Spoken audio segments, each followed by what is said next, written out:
En la ciudad de Cuernavaca, un oasis de jardines exuberantes y bugambilias que se derramaban sobre muros de piedra, conocida como la ciudad de la eterna primavera, la hacienda El Paraíso era la más suntuosa de todas. Pertenecía a Emir Al-Jamil, un multimillonario solitario de 50 años, cuya ascendencia del Medio Oriente y porte regio le conferían la imponencia de un jeque del desierto. Aquella noche, los jardines de su propiedad, meticulosamente cuidados, estaban iluminados por cientos de farolillos que creaban un ambiente de cuento de hadas para un evento exclusivo. La élite de México y del mundo estaba presente, todos atraídos por la promesa de una revelación histórica. Emir, un coleccionista de arte cuya pasión solo era superada por su deseo de posesión, iba a desvelar finalmente su más reciente y audaz adquisición, un artefacto que susurraba leyendas de imperios caídos y amores trágicos, la corona imperial de Carlota, la última y desafortunada emperatriz de México.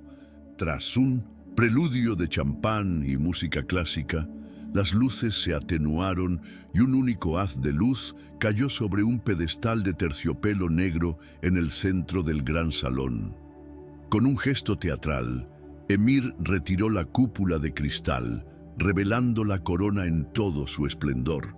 La joya era una constelación de diamantes y esmeraldas, una obra maestra de la joyería del siglo XIX, el epítome del poder, la riqueza y la tragedia. Un suspiro colectivo recorrió el salón. Con un aire de triunfo incontenible, Emir se acercó al micrófono. La historia, amigos míos, dijo con la voz resonando de orgullo, pertenece a aquellos que pueden comprarla. Hoy no poseo solo una joya, poseo un pedazo del alma de México, un tesoro que ningún museo o gobierno pudo recuperar. Poseo lo inestimable.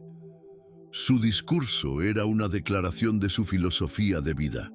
Todo, incluso el legado de una nación, tenía un precio, y él era el único hombre en el mundo con la voluntad y los medios para pagarlo. Mientras los invitados estallaban en Minto Center, aplausos educados, un sonido discordante rompió la atmósfera reverente. El clic-clic rítmico de unas tijeras de jardinería que se detuvieron de repente. Cerca del gran arco de bugambilias que enmarcaba la entrada del salón, Leandro Ibarra, el jardinero de la hacienda, un hombre de 65 años, con el rostro surcado por el sol y una postura digna, interrumpió su trabajo.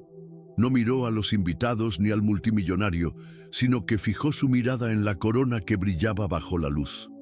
Un silencio extraño comenzó a extenderse desde su rincón del jardín, a medida que los más cercanos notaban su inmovilidad.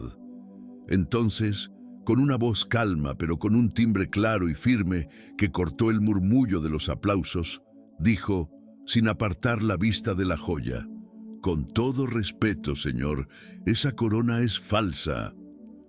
El efecto de aquellas 6 palabras fue más devastador que cualquier explosión.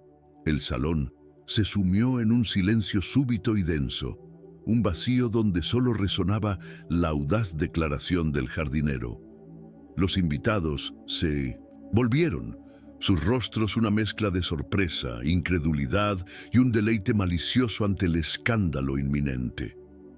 El rostro de Emir Al-Jamil pasó de un bronceado triunfante a una palidez lívida, y luego a un rojo profundo de furia contenida. La humillación fue instantánea y absoluta. Frente a sus pares, sus rivales, su mayor logro había sido desenmascarado no por un experto rival, sino por uno de sus empleados. 2 guardias corpulentos se dirigieron inmediatamente hacia Leandro, pero el daño era irreparable. La semilla de la duda había sido plantada en el terreno fértil de la alta sociedad. La reputación de Emir, construida sobre la infalibilidad de su juicio y su poder adquisitivo, había sido irremediablemente manchada por las palabras de un simple jardinero. Mientras los guardias escoltaban a Leandro fuera de la propiedad, la dignidad del jardinero contrastaba violentamente con el caos que dejaba atrás. No opuso resistencia. Su rostro mantenía una expresión de serenidad casi sacerdotal, como si solo hubiera cumplido con un deber inevitable. En el salón, la fiesta se desintegró. Los aplausos fueron reemplazados por un zumbido de murmullos y especulaciones. Los invitados, antes aduladores, ahora se agrupaban, sus miradas pasando de la corona al rostro lívido de Emir, los ojos brillando con el deleite del escándalo. Emir, de pie junto al pedestal, sintió cientos de miradas como agujas en su piel. El objeto de su triunfo se había convertido, en un instante, en el símbolo de su humillación. Con una voz baja y peligrosa, ordenó a sus empleados que pusieran fin al evento. La música se detuvo abruptamente, las luces se encendieron y los invitados fueron educada pero firmemente invitados a retirarse, una confesión tácita de que la acusación del jardinero había dado en el blanco. Cuando el último coche de lujo partió y el silencio finalmente regresó a la hacienda, Emir permaneció solo en el gran salón. La corona, ahora un objeto de burla, brillaba bajo la luz, como si se mofara de él. Caminó hacia el pedestal y contempló la joya, la rabia dentro de él transformándose en un frío corrosivo. Para él no era el dinero perdido, una cantidad que, aunque enorme, era trivial para su fortuna. Lo que lo sacudía era la audacia, la insurrección. Su visión del mundo, una pirámide rígida donde el poder y la riqueza lo colocaban en la cima, infalible e incuestionable, había sido estremecida. Un simple jardinero, un hombre que debería ser invisible, se había atrevido a desafiar su juicio. Y peor aún, lo había hecho públicamente.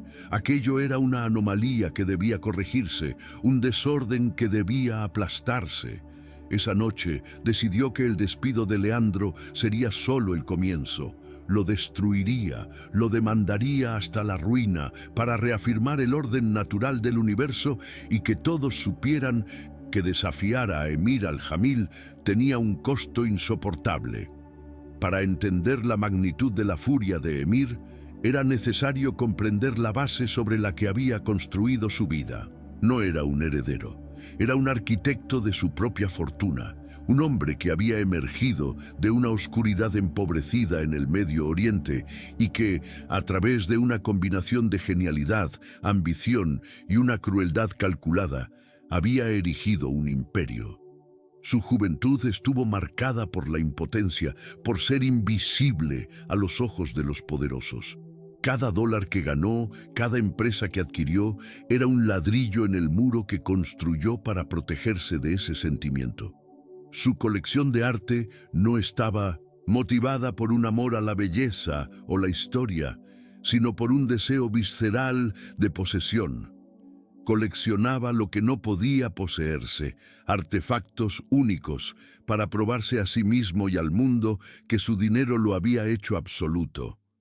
La corona de Carlota debía ser la pieza final, la prueba definitiva de que podía comprar la propia historia, convirtiéndola en su propiedad. La acusación de Leandro no fue un insulto a su gusto, fue un ataque directo a su razón de ser. En contraste directo con la ambición de Emir, la motivación de Leandro Ibarra estaba tejida con los hilos del honor y el deber. Era un hombre que vivía en un exilio autoimpuesto del mundo moderno, encontrando su riqueza no en cuentas bancarias, sino en un legado secreto. Su vida como jardinero no era un destino de infortunio, sino una elección deliberada, un disfraz que le permitía vivir en paz, lejos de las complicaciones de un pasado grandioso y perdido. Cuando los rumores sobre la adquisición de la corona por un multimillonario en 1900 en Cuernavaca llegaron a sus oídos, sintió el llamado de sus antepasados. Aceptar el empleo en la hacienda de Emir no fue una casualidad, Fue una misión. Sabía que era su deber, como el último guardián de los secretos de la familia Ibarra, estar cerca de la joya, vigilarla y, de ser necesario, proteger la verdad de su historia de la corrupción, de la posesión privada y la ignorancia arrogante. El enfrentamiento en la fiesta no fue un acto impulsivo, sino el cumplimiento de una promesa hecha a generaciones de guardianes. La fe inquebrantable de Emir en la autenticidad de la corona no se basaba en conocimientos gemológicos o históricos, sino en una premisa mucho más simple y para él más poderosa. Había pagado el precio más alto. Se rodeaba de un séquito de expertos, académicos y evaluadores cuyas carreras dependían de su patrocinio. Eran los mejores que el dinero podía comprar y le proporcionaron montones de documentación, certificados de procedencia y análisis científicos que confirmaban lo que él quería escuchar. Para Emir, la transacción en sí era el sello final de autenticidad. Había superado todas las ofertas, derrotado a museos y coleccionistas rivales, y adquirido la pieza del comerciante de arte más exclusivo de Ginebra. En su mente, el acto de pagar una suma exorbitante por un objeto lo purificaba de cualquier duda. La posibilidad de haber sido engañado era una herejía, pues implicaría que su dinero, la fuente de todo su poder, era falible. El conocimiento de Leandro, por otro lado, no provenía de certificados ni de análisis de mercado, sino del tacto y el tiempo. Escondido en su humilde casa, guardaba el verdadero tesoro de su familia, un arcón de madera que contenía los diarios de su tatarabuelo, el joyero principal de la casa imperial.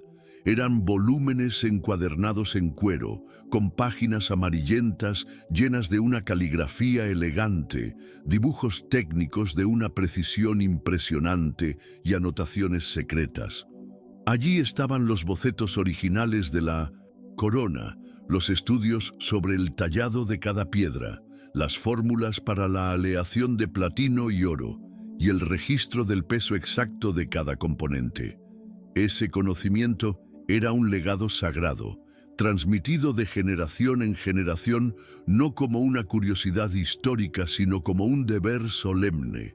Era la prueba tangible de su linaje y el arma silenciosa que empuñaba contra la arrogancia del mundo moderno. A la mañana siguiente, la tensión en la hacienda era palpable. Emir convocó a Leandro a su despacho, un santuario de modernismo y poder que contrastaba violentamente con la arquitectura colonial del resto de la propiedad. Paredes de cristal exhibían una vista panorámica de los jardines, mientras artefactos antiguos de valor incalculable descansaban en pedestales minimalistas, pareciendo más prisioneros que objetos de arte. Emir estaba sentado detrás de un escritorio de caoba del tamaño de un coche, la personificación de la autoridad.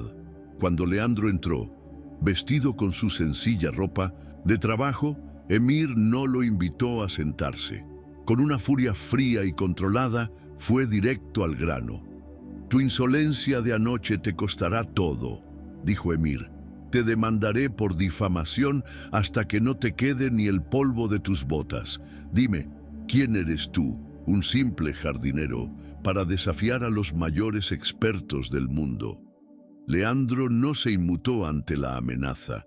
Permaneció de pie, con las manos cruzadas a la espalda, su calma como una isla de serenidad en el océano de furia de Emir.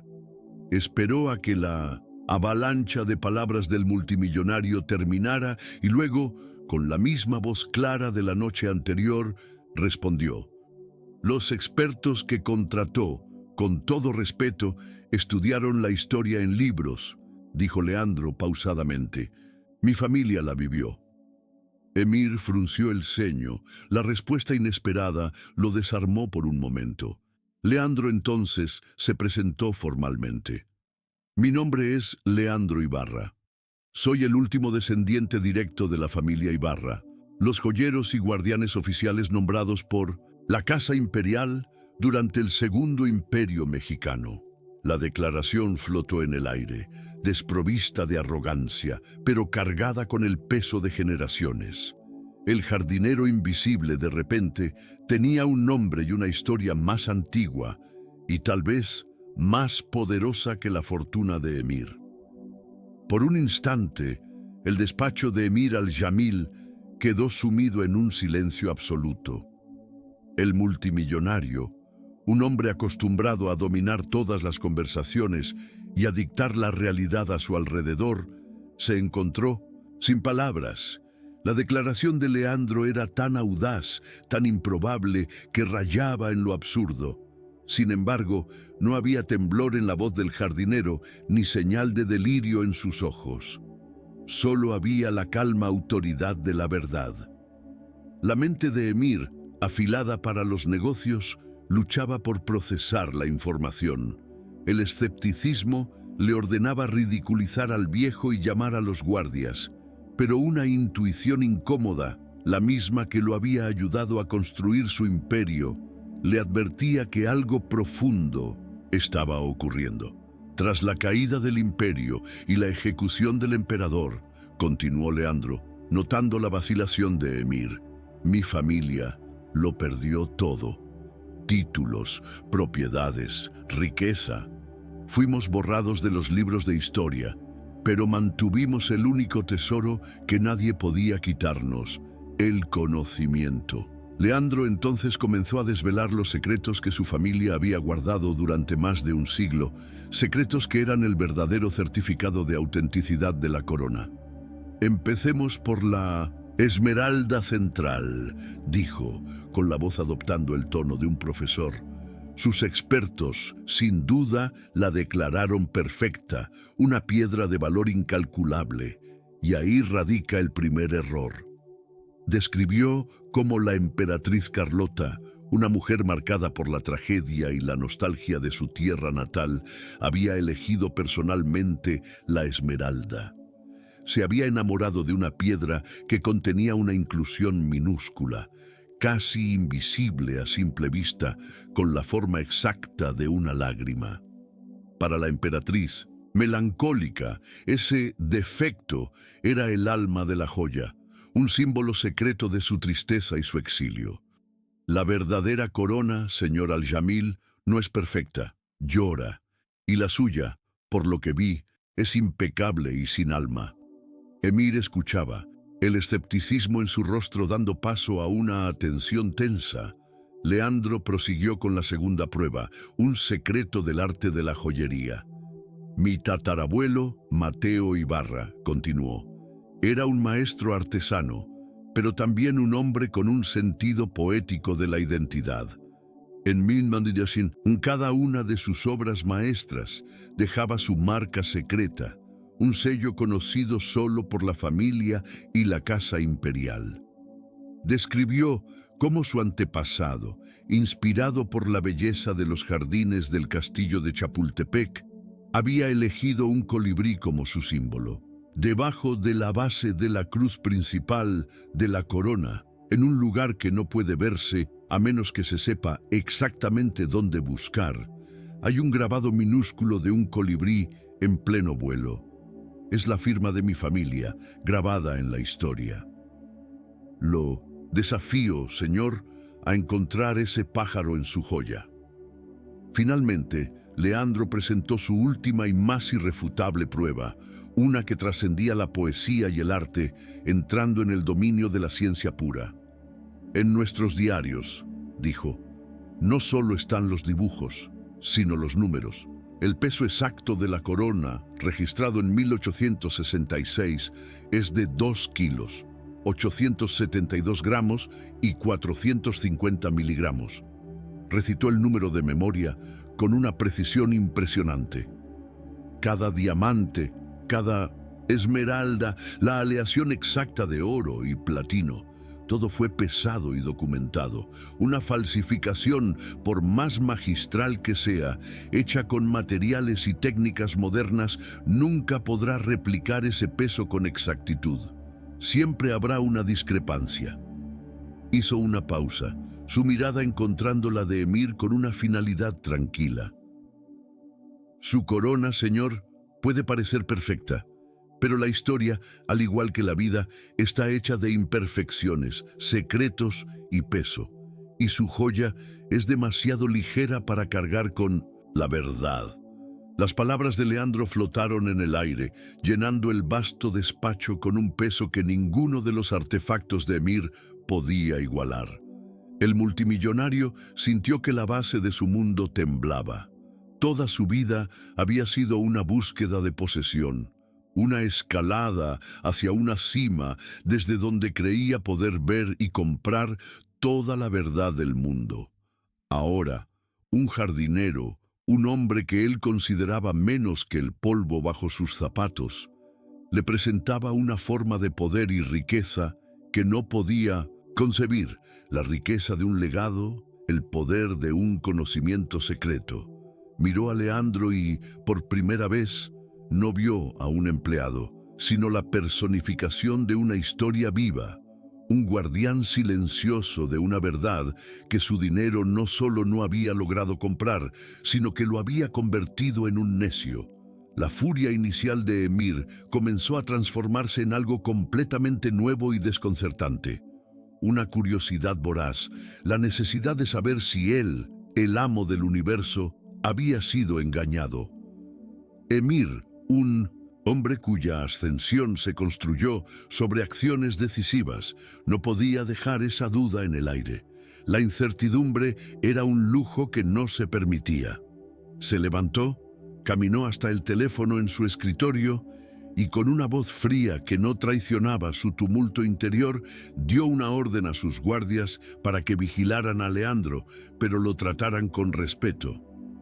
«No te vayas de aquí», le dijo a Leandro, el tono ya no de un jefe a un sirviente, sino de un adversario a otro en un juego de altas apuestas.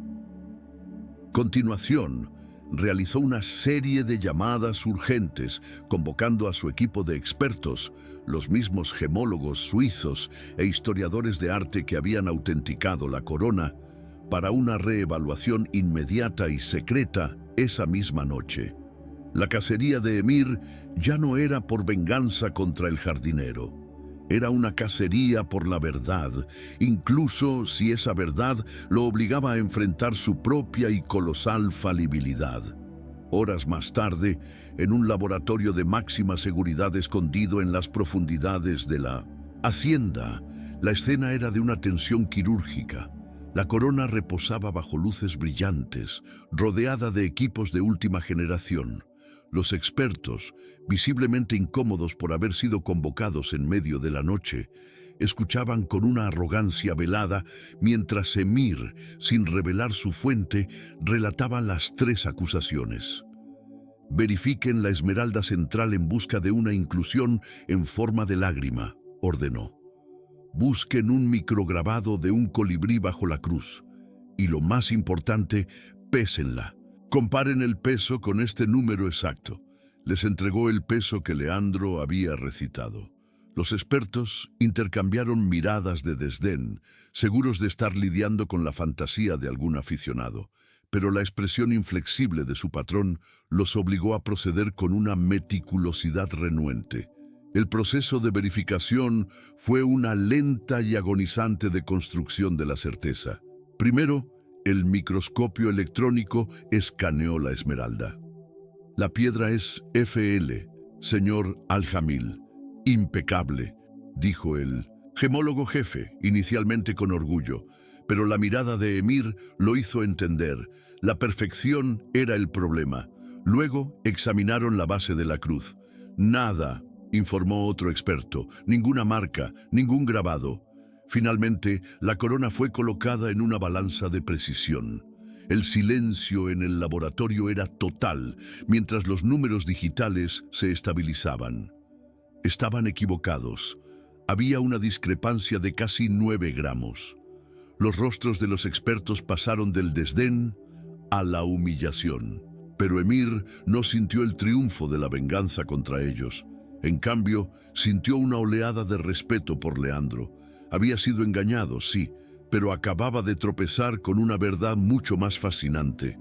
Despidiendo a sus expertos con un gesto, se volvió y caminó de regreso a su despacho, donde el verdadero experto lo esperaba. Emir regresó a su despacho y encontró a Leandro exactamente como lo había dejado, de pie, en una postura de paciencia digna. El aire entre ellos, sin embargo, había cambiado irrevocablemente. La furia y la arrogancia de Emir se habían disipado, reemplazadas por una intensidad sobria y cuestionadora. Caminó hasta su escritorio, pero no se sentó, un acto que lo puso al mismo nivel que el jardinero por primera vez. Miró al hombre mayor durante un largo momento, el silencio lleno de la admisión tácita de su derrota y el nacimiento de un respeto renuente.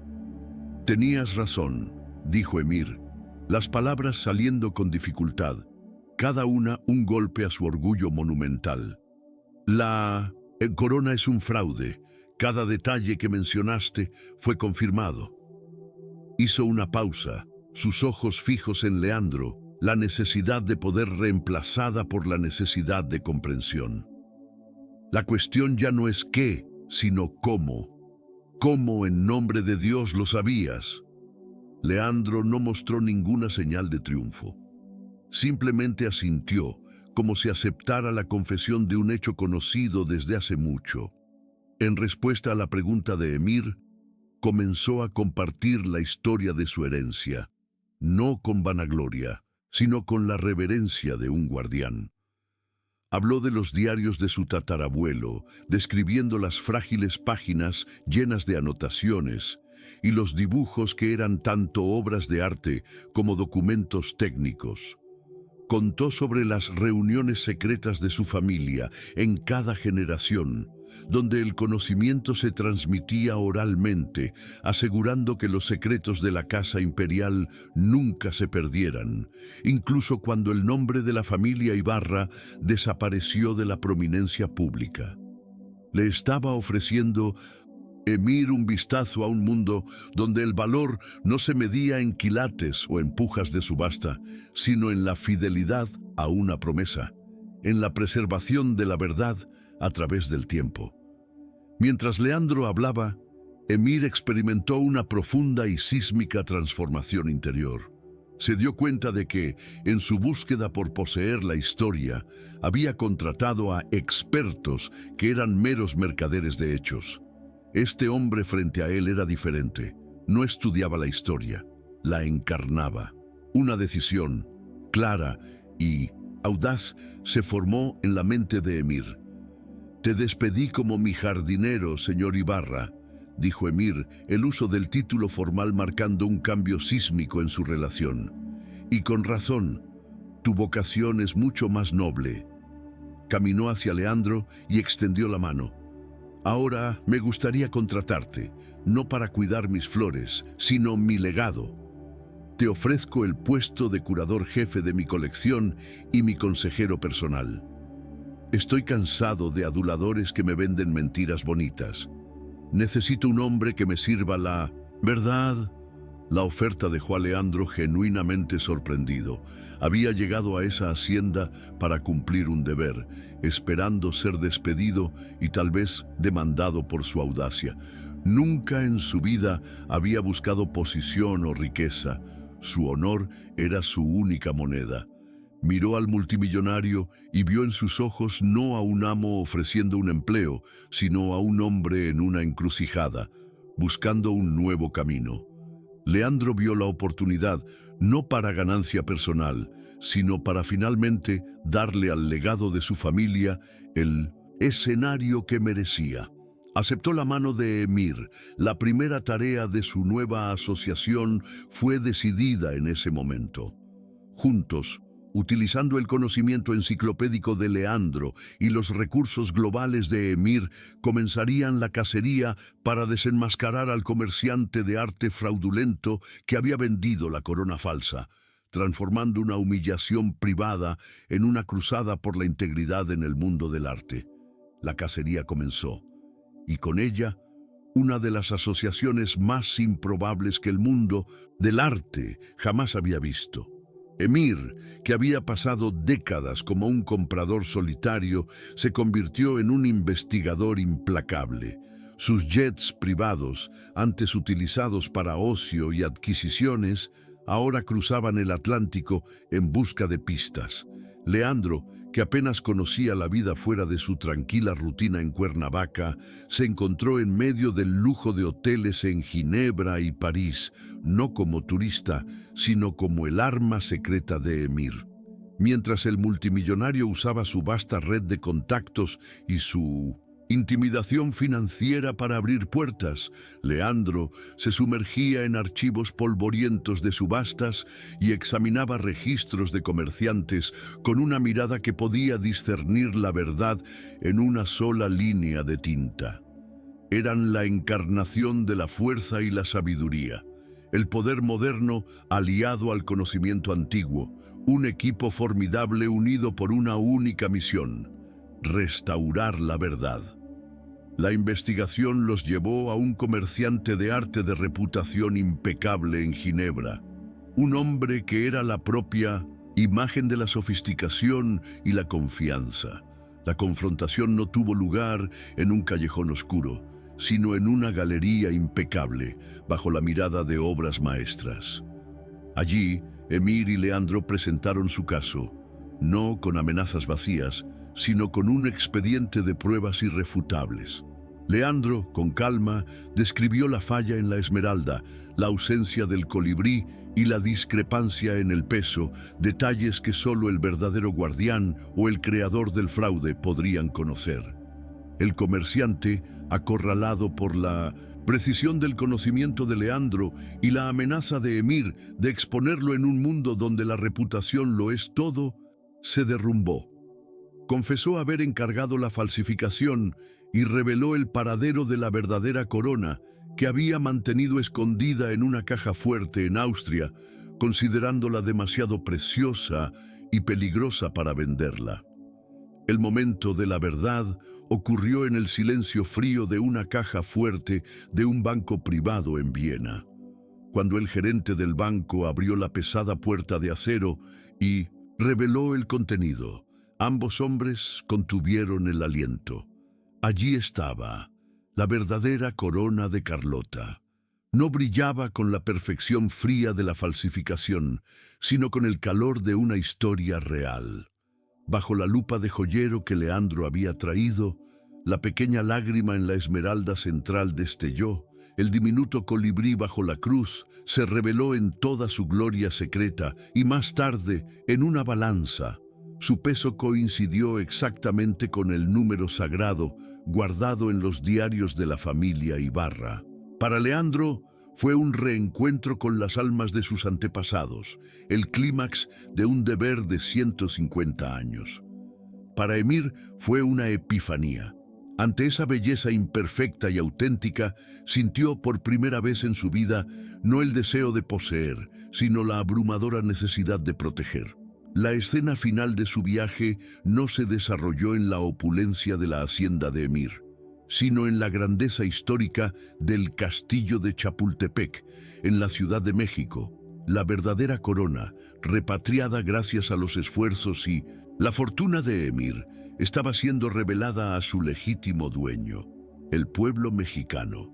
Emir y Leandro no estaban en el escenario ni en la primera fila. Estaban de pie, anónimamente, en medio de una multitud de familias, estudiantes y ancianos, observando los rostros de sus compatriotas iluminarse de orgullo y admiración al ver un pedazo de su herencia recuperado. Un niño le preguntó a su padre qué era eso, y el padre respondió: «Es nuestra historia, hijo». En ese momento, Emir comprendió la lección final. Su mayor adquisición no fue la corona en sí, sino la capacidad de devolverla. Al lado de Leandro, finalmente poseía algo verdaderamente inestimable. No un objeto, sino un propósito. La noticia de la repatriación de la corona, financiada por Emir al-Jamil y autenticada por el último descendiente de los joyeros imperiales, se convirtió en una sensación internacional. Los medios, que estaban preparados para deleitarse con el escándalo de un fraude, rápidamente cambiaron su narrativa. Emir ya no era el multimillonario necio y humillado, sino un filántropo visionario, un héroe cultural que había usado su vasta fortuna para corregir un error histórico. Leía los titulares en su despacho, no con un sentimiento de triunfo, sino con una extraña y incómoda sensación de no merecimiento. La admiración que recibía ahora era por un acto de devolución, no de posesión. Por primera vez lo elogiaban no por lo que había comprado, sino por lo que había renunciado, y esta nueva forma de reconocimiento era mucho más pesada y significativa, obligándolo a confrontar la vacuidad de sus conquistas anteriores. De vuelta en la hacienda, en el jardín donde había ocurrido la confrontación inicial, los dos hombres se sentaron en un silencio cómodo, observando el atardecer pintar el cielo con tonos de naranja y púrpura.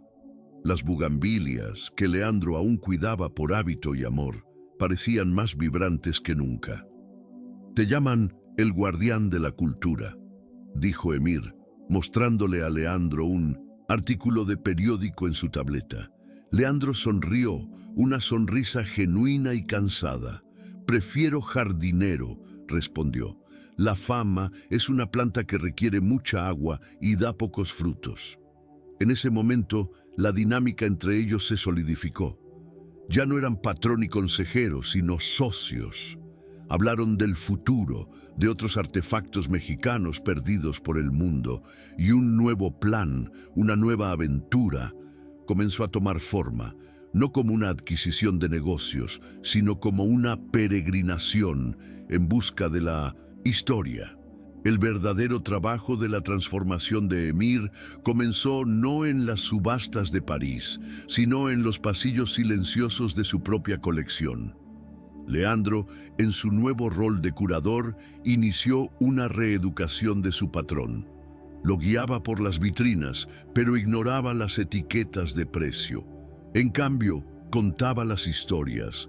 Tomó un simple jarrón de cerámica precolombina, un artículo que Emir había comprado como parte de un lote mayor y apenas había notado. Leandro describió al pueblo que lo creó, los rituales para los que se usaba, el significado de los símbolos pintados en su superficie. «Esto, señor Aljamil», dijo suavemente, «no vale por lo que un coleccionista pagaría por él. Vale por las manos que lo moldearon, por la fe que contenía. Lleva el ADN de un pueblo». Por primera vez, Emir miró sus tesoros y vio no inversiones, sino reliquias, fragmentos de vidas humanas. La transformación, sin embargo, no fue unilateral. Leandro, un hombre que había pasado toda su vida en la oscuridad deliberada, fue forzado a salir de las sombras. Su nuevo rol requería que interactuara con un mundo que siempre había evitado. El mundo de académicos, directores de museos, burócratas gubernamentales. Inicialmente, se sentía torpe e inadecuado en trajes bien cortados, participando en reuniones en salas de conferencias estériles. Era un hombre de la tierra y los libros, no de las políticas de oficina. Sin embargo, descubrió una nueva fuerza en sí mismo, alimentada por su propósito. Se dio cuenta de que el conocimiento que su familia había guardado con tanto celo no estaba destinado a permanecer en secreto. Su verdadero valor estaba en ser compartido, en ser utilizado para educar y corregir las narrativas de la historia.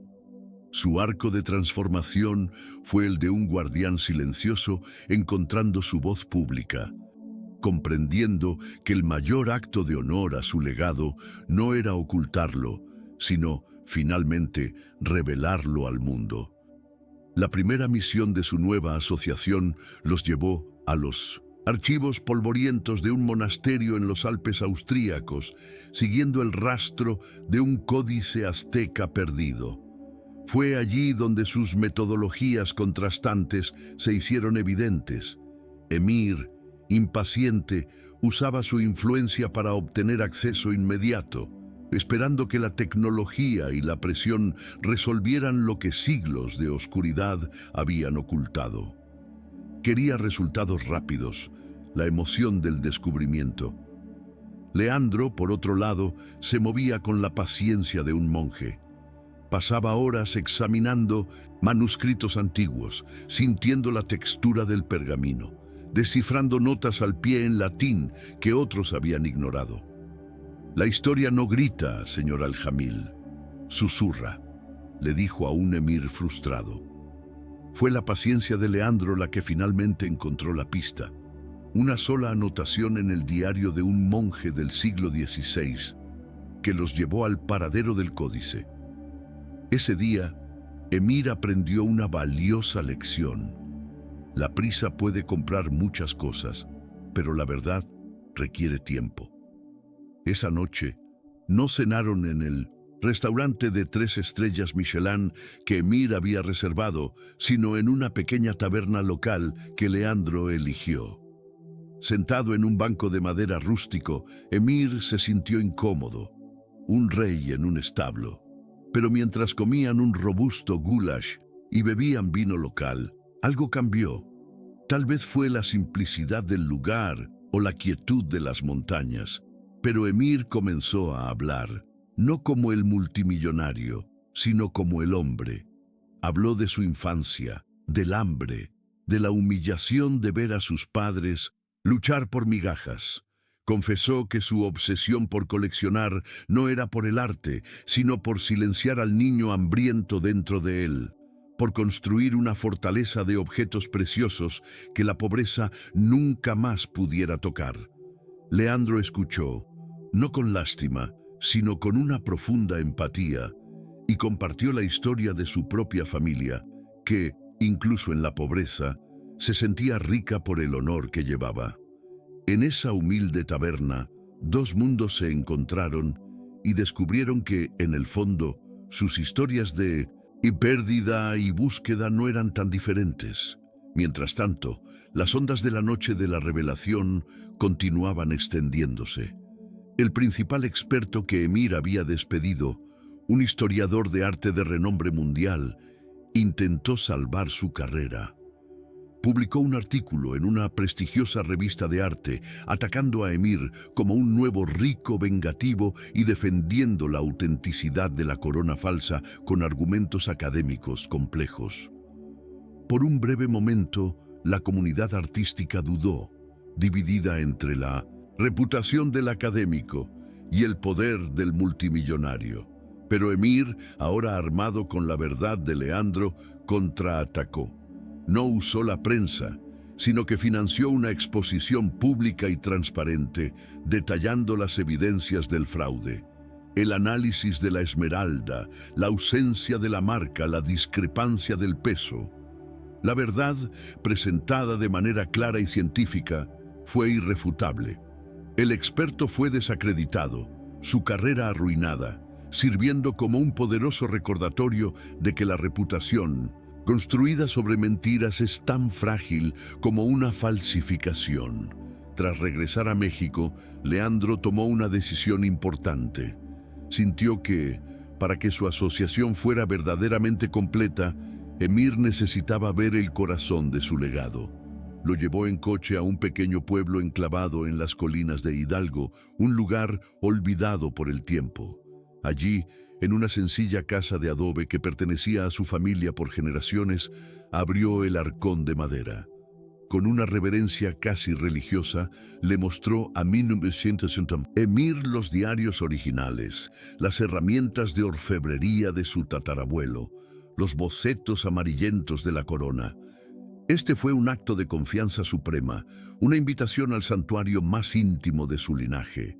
Emir, sosteniendo el frágil diario en sus manos, sintió el peso no solo del papel, sino de 150 años de honor y deber.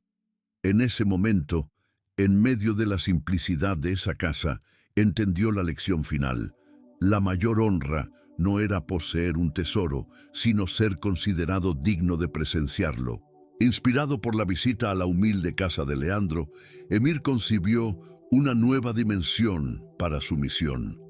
Comprendió que los artefactos, por más preciosos que fueran, eran solo la cáscara de la historia. El alma verdadera residía en las historias de los artesanos que los crearon y de los guardianes que los protegieron. «No basta con recuperar los objetos, Leandro», dijo Emir con un fervor recién descubierto. «Necesitamos preservar el conocimiento, tu historia».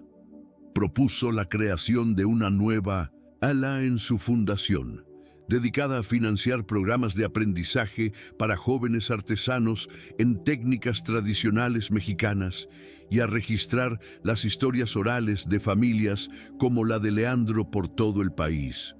El objetivo de Emir ya no era solo corregir el pasado, sino invertir activamente en la preservación del alma cultural de México para el futuro, asegurando que otras herencias secretas no murieran con su último guardián.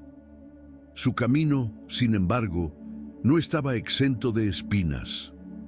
La búsqueda de un raro escudo de plumas azteca los llevó a una colección privada en un castillo en Escocia, perteneciente a un lord obstinado y xenófobo que se negaba a recibirlos. El dinero de Emir era inútil contra un prejuicio antiguo y un orgullo aristocrático. Durante semanas se encontraron en un punto muerto frustrante. Fue entonces cuando la sabiduría de Leandro brilló. En lugar de un enfoque directo, investigó la historia de la familia del Lord, descubriendo que uno de sus antepasados era un botánico, fascinado por la flora mexicana. Leandro, utilizando sus conocimientos de jardinería, envió al Lord una carta detallada, elogiando el conocimiento de su antepasado y ofreciendo semillas raras de una orquídea nativa de Cuernavaca. El gesto inesperado y respetuoso rompió la resistencia del Lord, quien finalmente les concedió una audiencia, demostrando que, a veces, la clave para abrir puertas de acero no es un ariete, sino una semilla. La inmersión constante en el mundo de negociaciones de alto riesgo, viajes incesantes y atención pública comenzó a pesar sobre Leandro. Él, un hombre que había encontrado su santuario en la soledad y el silencio, se sentía cada vez más exhausto y desplazado. En una noche en un hotel en Tokio, tras una negociación tensa, confesó a Emir sus dudas.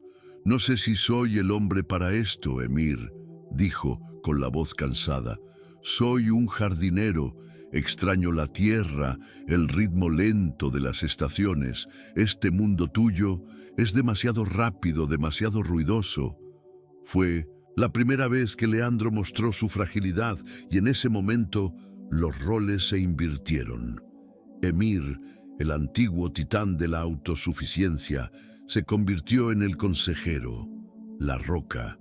Escuchó pacientemente y, en lugar de ofrecer soluciones, simplemente puso la mano en el hombro de su amigo. «No estás en este mundo, Leandro», dijo suavemente. «Eres la brújula que lo guía. Sin ti estaría comprando cosas caras en salas ruidosas otra vez». Para solidificar sus palabras, al regresar a México, Emir llevó a Leandro a un evento en la Universidad de Guanajuato. No era una gala ni una reunión de consejo, sino la primera presentación de los becarios Ibarra, los jóvenes estudiantes de Historia y Arqueología financiados por la Fundación. Uno por uno, los estudiantes subieron al escenario y presentaron sus investigaciones con una pasión y un brillo en los ojos que reflejaban los de Leandro. Hablaron sobre preservar dialectos indígenas, sobre excavar ruinas olvidadas, sobre cómo la beca había hecho posibles sus sueños. Leandro se sentó en la audiencia y mientras escuchaba a esos jóvenes, entendió la verdadera naturaleza de su nuevo rol. No había sacrificado su soledad en vano. La había intercambiado por la oportunidad de plantar un jardín de nuevos guardianes, cuyas raíces protegerían la historia de México por generaciones. El cansancio en sus hombros se disipó, reemplazado por la fuerza renovada de su propósito. Uno de los últimos cabos sueltos de su pasado turbulento era la propia Corona Falsa, la obra maestra del engaño que había iniciado toda su jornada. Yacía en una caja fuerte en la hacienda, un recordatorio silencioso de la humillación de Emir. Consideró destruirla, pulverizar el símbolo de su necedad. Pero Leandro, con su sabiduría tranquila, propuso un destino diferente. La mentira puede ser una excelente maestra, Emir, dijo. Nos enseña a valorar la verdad. Siguiendo el consejo, decidieron transformar el objeto de vergüenza en una herramienta de educación. La corona falsa fue donada anónimamente al Departamento de Restauración de Arte de la Universidad Nacional Autónoma de México, acompañada de un sustancial fondo de investigación de su fundación. El artefacto que había engañado a los mayores expertos del mundo se convirtió en un legendario caso de estudio, enseñando a una nueva generación de historiadores del arte sobre las técnicas de falsificación y la importancia de la investigación profunda, demostrando que incluso del mayor engaño puede nacer el conocimiento. Para completar la educación de Emir, Leandro sintió que era necesario un último paso: conectar los artefactos con las almas a las que pertenecían. En una tarde gris en la Ciudad de México, llevó a Emir al Panteón de San Fernando, un cementerio histórico donde muchas de las figuras del turbulento siglo XIX de México descansan en paz. No fueron como turistas, sino como peregrinos. Ante las tumbas de mármol de presidentes, generales y políticos de esa época, Leandro no recitó fechas y hechos, sino que contó las historias humanas, las ambiciones, los amores, las traiciones y los dolores. Habló largamente sobre el emperador Maximiliano y la emperatriz Carlota, no como figuras de libros de historia, sino como personas reales, atrapadas en el engranaje implacable del poder y el destino. Ante la frialdad de la piedra, Emir sintió el calor de la tragedia humana y finalmente comprendió que los objetos que coleccionaba no eran trofeos, sino los ecos silenciosos de vidas reales. La visita al cementerio fue la epifanía final de Emir. Al regresar a su hacienda en Cuernavaca, caminó por su colección privada, pero por primera vez no la veía con los ojos de un propietario, sino con la conciencia de un guardián. Cada pieza ahora le contaba una historia, no de su precio, sino de su origen. Esa misma noche tomó la decisión más radical de su vida como coleccionista. Convocó a su equipo legal y dio una nueva directriz: iniciar una auditoría completa de toda su colección, no para reevaluar su valor financiero, sino para investigar rigurosamente su procedencia. Cualquier artefacto con orígenes dudosos, adquirido a través de canales ilícitos o saqueo histórico, sería identificado y devuelto a su país de origen. Estaba desmantelando conscientemente el imperio de objetos que había construido para definirse en un intento de reconstruirse a sí mismo basado en un nuevo principio. La historia no debe ser poseída, sino compartida. Esto nos lleva, finalmente, a la escena que define el clímax de su viaje. Meses después, en el gran salón del Museo Nacional de Historia, en el castillo de Chapultepec. La verdadera corona de Carlota, tras un largo periplo, estaba por fin en casa, expuesta en una nueva vitrina como pieza central del acervo nacional. Emir y Leandro estaban presentes no en el escenario bajo los reflectores, sino mezclados entre la multitud, dos figuras anónimas en medio del pueblo. Observaban los rostros a su alrededor, niños con los ojos abiertos de admiración, ancianos con lágrimas de orgullo, familias enteras contemplando un símbolo de su pasado complejo. Emir no sentía ninguna punzada de arrepentimiento, ninguna sombra del deseo de posesión. Lo que sentía era una paz profunda, una sensación de conexión con las personas a su alrededor. Finalmente, había entendido que el mayor valor de la corona no estaba en su exclusividad, sino en su capacidad de pertenecer a todos. Y así, de pie en aquella multitud anónima, el viaje de Emir al-Jamil alcanzó su verdadero clímax. La historia de él y Leandro nos enseña la más fundamental de las lecciones. La verdadera riqueza no reside en la posesión de la historia, sino en la comprensión y el honor de su verdad. Emir comenzó su búsqueda creyendo que su poder de compra era absoluto, que los artefactos más sagrados del pasado podían reducirse a meros ítems en su balance financiero. Terminó su viaje comprendiendo que el mayor valor no estaba en tener la corona en su caja fuerte, sino en verla en los ojos de un niño en el museo.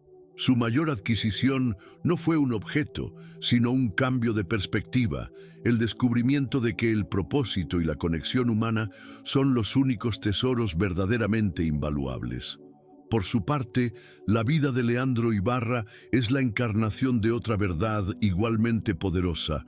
El conocimiento y el honor de un legado familiar son tesoros que ningún dinero puede comprar ni el tiempo borrar. Durante más de un siglo, su familia vivió en la oscuridad, despojada de su riqueza material, pero nunca fueron pobres. Llevaban dentro de sí una riqueza de conocimiento, un sentido del deber y una integridad que los hacían más nobles que cualquier aristócrata. La historia de Leandro demuestra que los legados más duraderos no están grabados en oro o piedra, sino en la memoria y el carácter, transmitidos de generación en generación como una llama sagrada. Nos recuerda que la verdadera nobleza no es un título que se hereda, sino un honor que se vive. La narrativa también ofrece una crítica sutil a nuestra definición de experto.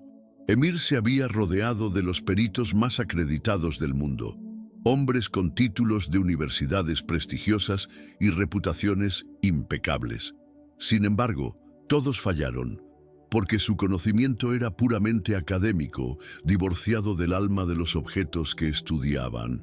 Fue Leandro, el jardinero, cuya única credencial era su sangre y su memoria, quien poseía la verdad. La historia nos invita a cuestionar la autoridad superficial y a valorar el conocimiento que proviene de la experiencia vivida, de la tradición y de la conexión íntima con un oficio o una historia. La sabiduría auténtica a menudo no se encuentra en laboratorios estériles, sino en las manos callosas y los corazones devotos de aquellos que son los verdaderos guardianes de la cultura. Fundamentalmente, esta es una historia sobre el poder inherente y resiliente de la verdad. La corona falsa, con su perfección fabricada, representaba una mentira poderosa, sostenida por dinero, poder y la reputación de expertos. La verdadera corona, con sus imperfecciones y secretos, representaba una verdad humilde y olvidada. Al final, fue la pequeña lágrima en la esmeralda, la marca secreta del colibrí, lo que demostró ser más fuerte que los miles de millones de emir y la arrogancia del mundo del arte. La narrativa refuerza la creencia edificante de que, por mucho que la falsedad pueda brillar y engañar por un tiempo, la verdad posee una fuerza intrínseca, una resonancia que tarde o temprano encontrará una manera de salir a la luz, a menudo a través de la voz más inesperada y humilde. El impacto de su fundación comenzó a crear ondas de esperanza por todo el país. Una de las primeras becarias del programa Guardianes Ibarra fue una joven brillante llamada Sofía, procedente de un pueblo empobrecido en Oaxaca. Con el apoyo de la fundación, ahora estudiaba arqueología en la capital, con una pasión que reflejaba la de Leandro. En una visita a la hacienda para agradecer a sus benefactores, contó a Emir y Leandro sobre su sueño. No solo excavar la historia de su pueblo, sino crear un museo comunitario en su aldea, para que los niños locales pudieran conocer y enorgullecerse de sus raíces. Al escuchar su historia, Emir vio el verdadero retorno de su inversión. No estaba solo financiando una educación, estaba ayudando a forjar la próxima generación de guardianes, asegurando que la llama que Leandro había cargado solo durante tanto tiempo se convirtiera en una hoguera. En el escenario internacional, el caso de la corona de Carlota se convirtió en una leyenda en los círculos del arte. La exposición pública y meticulosa del fraude, financiada por Emir, desencadenó un pánico silencioso entre coleccionistas y comerciantes. De repente, la procedencia de los artefactos se convirtió en la cuestión más apremiante. Museos de todo el mundo comenzaron a reexaminar sus colecciones y varios otros casos de falsificaciones de alto perfil salieron a la luz. La cruzada personal de Emir y Leandro por su propia verdad inició, sin querer, un movimiento por mayor transparencia y ética en el mercado de antigüedades. Sin pretenderlo, el jardinero y el multimillonario se convirtieron en los catalizadores de una limpieza en un mundo que durante mucho tiempo había operado en las sombras, demostrando que el coraje de un hombre para defender la verdad puede, de hecho, sacudir imperios. La transformación más profunda, sin embargo, era visible en los pequeños momentos. En una mañana soleada en Cuernavaca, Leandro encontró a Emir en uno de los invernaderos de la hacienda, no dando órdenes, sino con las manos en la tierra, intentando torpemente trasplantar una orquídea rara. «Pensé que pagabas a la gente para hacer esto», bromeó Leandro. Emir levantó el rostro, sucio de tierra, y sonrió. Una sonrisa genuina y sin artificios que Leandro raramente veía. «Me enseñaste que hay ciertas cosas que no se pueden delegar», Leandro respondió. «Emir, cuidar la belleza, hacerla crecer, creo que estoy empezando a entender el atractivo». En ese momento no era el multimillonario, sino solo un aprendiz, descubriendo la alegría no en poseer una flor rara, sino en el simple y humilde acto de ayudarla a florecer. En una de sus visitas a la Ciudad de México, volvieron al museo en un día laborable tranquilo, cuando el Salón de la Corona estaba casi vacío. Se quedaron un largo tiempo frente a la vitrina, no como los hombres que la trajeron a casa, sino como dos admiradores silenciosos. «¿Sabes?», dijo Leandro, con la voz baja y reflexiva, «dicen que el espíritu de la emperatriz nunca encontró paz, que murió de tristeza, lejos del imperio que amaba». Miró la corona, la pequeña lágrima en la esmeralda. «Me gusta pensar que, al traerla de vuelta a casa, al lugar donde pertenece, tal vez le hemos dado un poco del descanso que nunca tuvo». Su misión, Emir se dio cuenta, se había convertido en algo más que histórico. Se había vuelto, de una manera extraña y profunda, espiritual. La amistad que floreció entre el multimillonario y el jardinero fue quizás el artefacto más raro y precioso que descubrieron. Provenientes de universos socialmente opuestos, uno definido por el poder del capital y el otro por la fuerza del legado, encontraron un terreno común en el lenguaje universal del honor. Emir, que nunca había tenido un amigo verdadero, solo socios de negocios y subordinados, aprendió con Leandro el significado de la lealtad desinteresada. Leandro, que siempre se había mantenido al margen de la sociedad, encontró en Emir un aliado inesperado que dio voz y alcance a su misión silenciosa.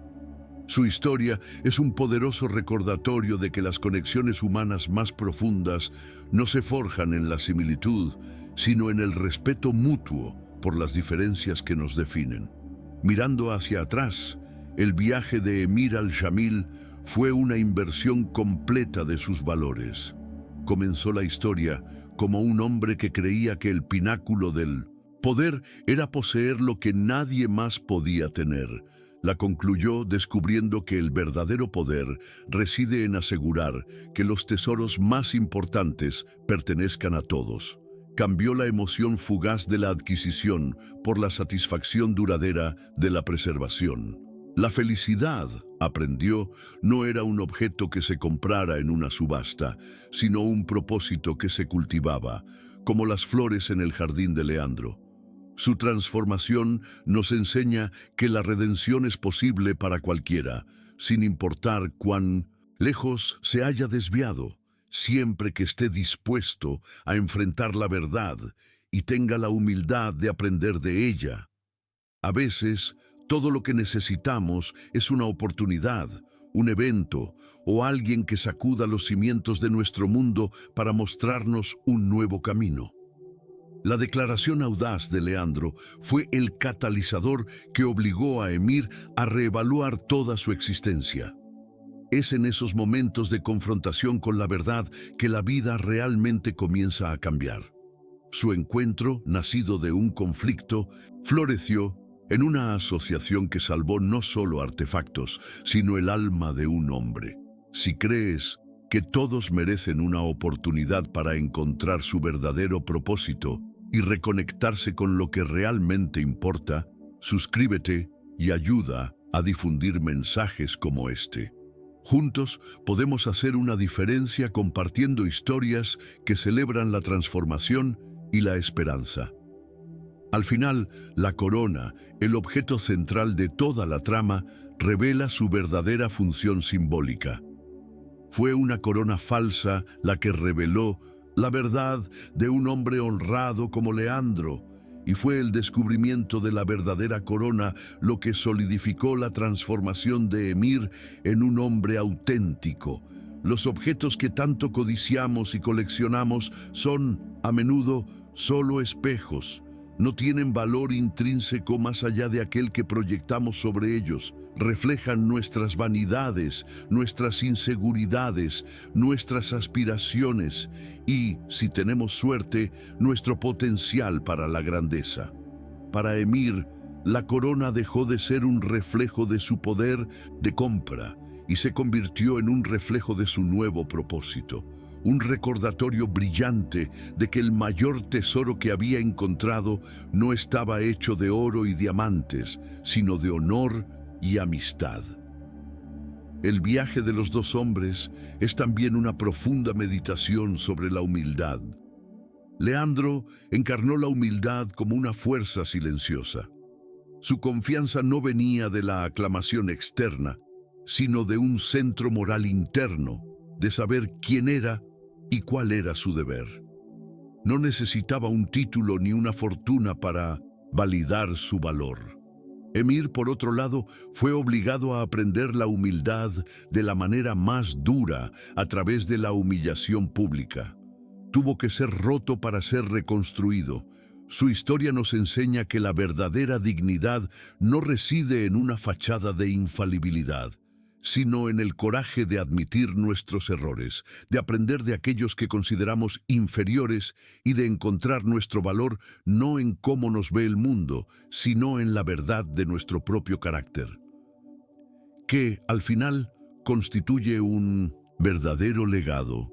La historia comienza con la definición de legado de Emir: objetos, poder, un nombre grabado en placas de museos privados. Es un legado de posesión, tangible, pero finito. Termina con el descubrimiento de una nueva definición, la de Leandro, un legado de conocimiento, de honor y de propósito, transmitido como una antorcha de una generación a otra. Este es un legado intangible, pero infinito.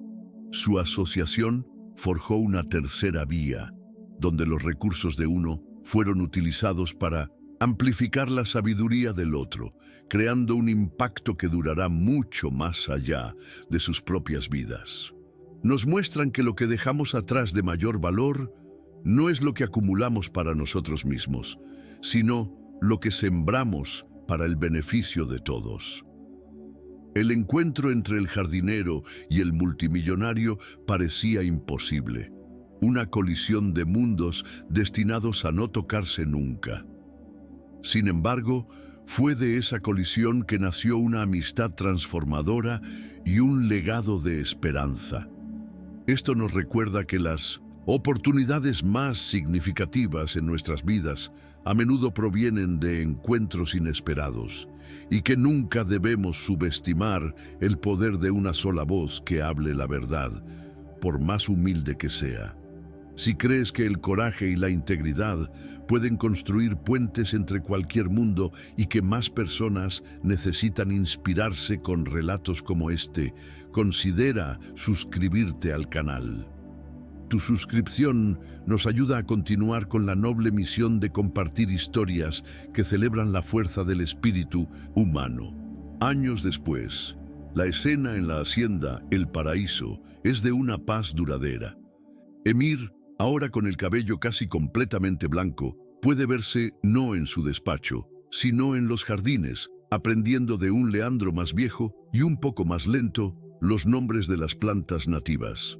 La colección de arte aún existe, pero se ha transformado en un centro de estudios abierto a académicos y estudiantes.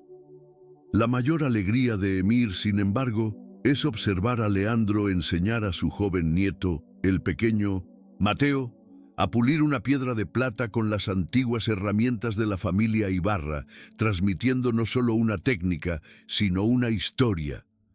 La imagen final de ellos es la de una familia improbable, forjada no por la sangre, sino por el respeto mutuo, una prueba viva de que el propósito, una vez encontrado, sigue floreciendo y dando frutos por muchas generaciones. El viaje de ellos, en su esencia, es un poderoso ensayo sobre la diferencia entre percepción y realidad. El mundo veía a Emir Al-Jamil como el epítome del poder, un hombre inquebrantable en su fortaleza de riqueza. La realidad, sin embargo, era la de un hombre profundamente inseguro, cuya identidad era tan frágil como el más fino de los cristales de su colección. Por otro lado, el mundo veía a Leandro Ibarra como un sirviente anónimo, un hombre impotente en el gran esquema de las cosas.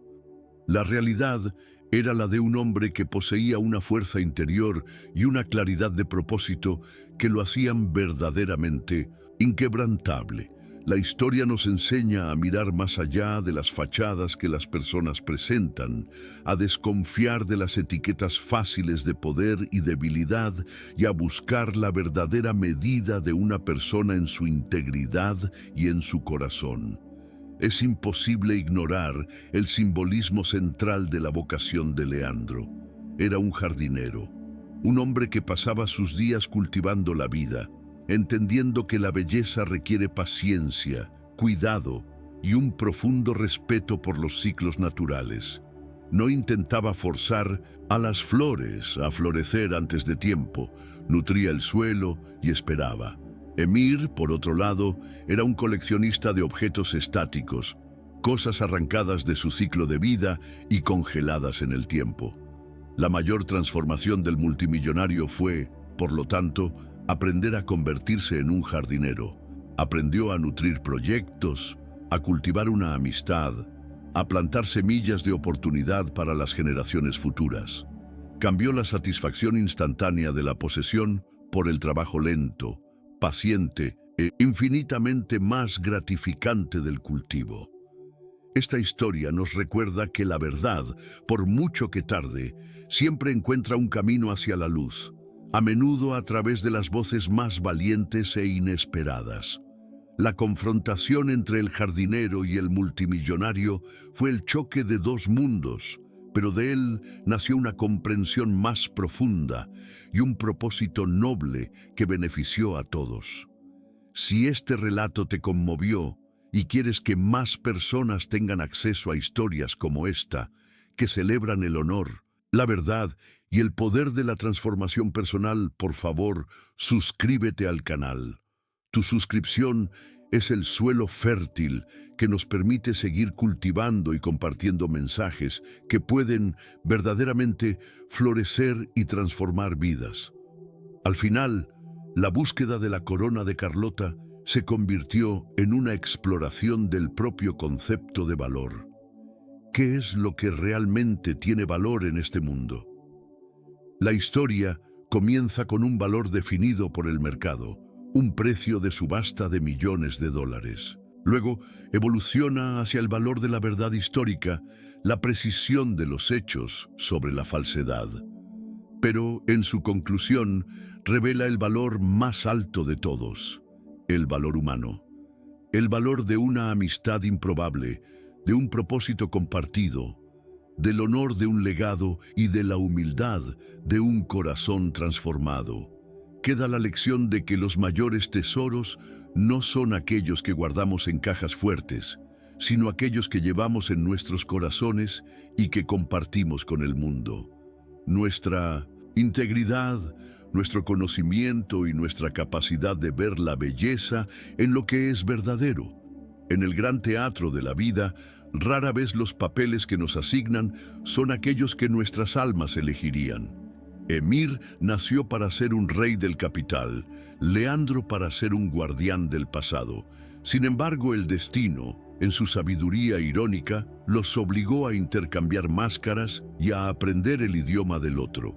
El multimillonario aprendió la reverencia del historiador, y el historiador aprendió a usar las herramientas del presente para proteger el pasado. Su historia no es, por lo tanto, sobre la victoria de un valor sobre el otro, sino sobre la belleza de su síntesis, la comprensión de que el poder sin propósito es vacío y el conocimiento sin acción es impotente. Juntos se volvieron más completos de lo que jamás podrían haber sido solos. Que la improbable amistad de Emir y Leandro y su búsqueda conjunta por la verdad sirvan de inspiración para todos nosotros. Que tengamos el coraje de desafiar las falsedades en nuestras propias vidas, la humildad de aprender de las fuentes más inesperadas y la sabiduría para reconocer que el mayor legado que podemos dejar es un mundo un poco más verdadero y más amable de lo que lo encontramos. Agradecemos inmensamente por acompañarnos en este largo y detallado viaje. Cuéntanos en los comentarios qué personaje o lección resonó más contigo. Y como siempre, sigue buscando la belleza, el honor y el propósito en tu propia historia. Hasta nuestro próximo